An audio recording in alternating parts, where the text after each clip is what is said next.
ఖ్యాతకవి అందశ్రీ అస్తమించారు. గాంధీ ఆసుపత్రి నుంచి భౌతికాయాన్ని తరలించారు. మా ప్రతినిధి అనిల్ మరింత సమాచారం అందిస్తారు. అనిల్, భౌతికాయాన్ని తరలించారు, ఎంతసేపు అవుతుంది?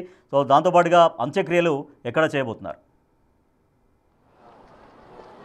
ఎస్ రాజేష్, కొద్దిసేపటి క్రితమే ప్రముఖ రచయిత కవి మృతదేహాన్ని అందశ్రీ మృతదేహాన్ని అయితే లాలాపేటలోని తన నివాస వద్దనికి అయితే తీసుకెళ్లారని చెప్పాలి. ముఖ్యంగా ఆయనకు సంబంధించి ఈరోజు ఉదయం 7:20 ఒక్కసారిగా కుప్పకూలిపోవడం, ఆ తర్వాత 7:20 గాంధీ హాస్పిటల్కి అయితే తీసుకురావడం జరిగింది వాళ్ళ కుటుంబ సభ్యులు. తీసుకొచ్చిన అనంతరం ఆయన అప్పటికే చనిపోయినట్టుగా కూడా డాక్టర్లు అయితే తెలపడం జరిగింది. దాదాపు 4 గంటల పాటు ఆయన చనిపోయినట్టుగా ఉన్నట్టుగా డాక్టర్లు అయితే తెలిపారు. ఆ తర్వాత హాస్పిటల్కి ఎమర్జెన్సీ వార్డుకి అయితే తీసుకురావడం జరిగింది. తీసుకొచ్చిన క్రమంలోనే ఆయన చనిపోయాడని చెప్పేసి డాక్టర్లు అయితే చెప్పడం జరిగింది. అయితే మృతికి సంబంధించి మాత్రం ఆయన గత 15 ఏళ్లుగా హైపర్ టెన్షన్ తోటి బాధపడుతున్నాడు. హైపర్ టెన్షన్, బీపీ అదంతా కూడా ఉంది. అయితే నెల రోజుల నుంచి ఆయన టాబ్లెట్స్ తీసుకోలేదని చెప్పేసి కూడా తెలుస్తుంది.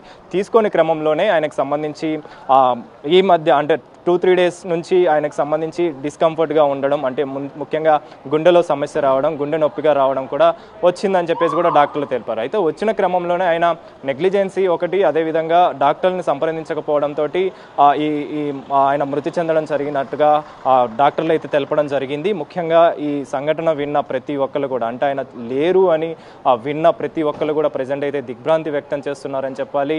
ముఖ్యంగా 15 ఏళ్ల నుంచి హైపర్ టెన్షన్ తోటి బాధపడుతున్న ఆయన దానికి సంబంధించి నెల రోజుల నుంచి టాబ్లెట్స్ తీసుకోకపోవడం, ఆ తర్వాత ఆయనకి గుండె సంబంధిత సమస్య రావడం, 2-3 రోజుల నుంచి సమస్య వచ్చినా కూడా అది పట్టించుకోకపోవడంతో ఆయన మృతి చెందినట్టుగా అయితే డాక్టర్లు తెలిపారు. డాక్టర్లు తెలిపిన వివరాల ప్రకారం ఈరోజు ఉదయం సమయంలో 7:20 హాస్పిటల్కి తీసుకురావడం జరిగింది కుటుంబ సభ్యులు. అంటే ఇంట్లో బాత్రూమ్ వద్ద ఒక్కసారిగా పడిపోయాడు, కుప్పకూలి పడిపోయాడు అని చెప్పేసి కూడా కుటుంబ సభ్యుల నుంచి మనకు అందుతున్న సమాచారం. అంటే రాత్రి భోజనం చేశారు, భోజనం చేసిన అనంతరం నార్మల్గానే వెళ్ళి పడుకున్నారు ఆయన బెడ్రూమ్లో. పడుకున్న తర్వాత కుటుంబ సభ్యులు ఉదయాన్నే లేచి వచ్చి చూసేసరికి ఒక్కసారిగా ఆయన కుప్పకూలి పడిపోయాడని చెప్పేసి కూడా తెలుస్తుంది.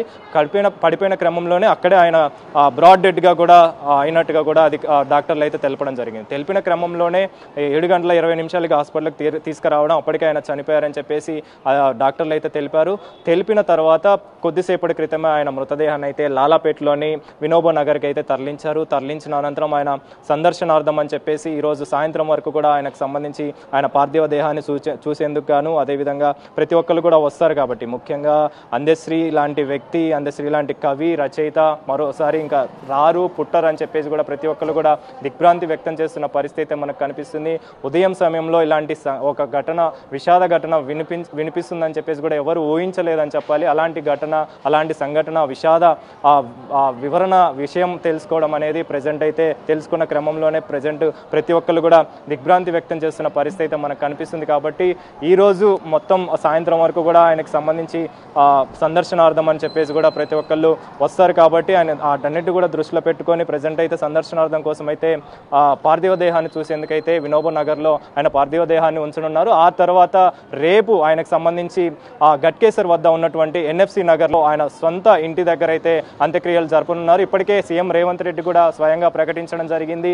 పోలీసుల అధికారుల లాంఛనాలతోటి ఆయనకి అంత్యక్రియలు జరగాలని చెప్పేసి కూడా ఆదేశించారు. కాబట్టి అధికారుల లాంఛనాలతోటి, పోలీసుల లాంఛనాలతోటి ఇవన్నీ కూడా జరగనున్నాయి. ముఖ్యంగా అందశ్రీ లాంటి వ్యక్తి, కవి లేకపోవడం అనేది తీరని లోటుగా రాష్ట్ర వ్యాప్తంగా ఉన్నటువంటి ఆయన అభిమానులు కావచ్చు, ఆయన ఇష్టపడే వాళ్ళు కావచ్చు, రాజకీయ నాయకులు కావచ్చు, ప్రతి ఒక్కరు కూడా దిగ్భ్రాంతి వ్యక్తం చేస్తున్న పరిస్థితి మనకు కనిపిస్తుంది. ముఖ్యంగా జయ జయ హే తెలంగాణ పాటకు సంబంధించి కావచ్చు, అధికార పాట, తెలంగాణ రాష్ట్ర గీతంగా కూడా ఆయన రచించిన పాట కావడంతో అలాంటి పాట రచించినటువంటి వ్యక్తి అందశ్రీ లేకపోవడం, ఆ ప్రకృతి కవి అని కూడా ఆయనని పిలుస్తుంటారు కాబట్టి అలాంటి వ్యక్తి లేకపోవడం అని చెప్పేసి తీరని లోటుగా ప్రతి ఒక్కరు కూడా బాధపడుతున్న పరిస్థితి మనకు కనిపిస్తుంది. విషాద ఛాయలో ప్రతి ఒక్కరు కూడా మునిగిపోయారని చెప్పాలి. ముఖ్యంగా ఇలాంటి రోజు ఒకటి వస్తుందని చెప్పేసి కూడా ఎవరు ఊహించలేదు.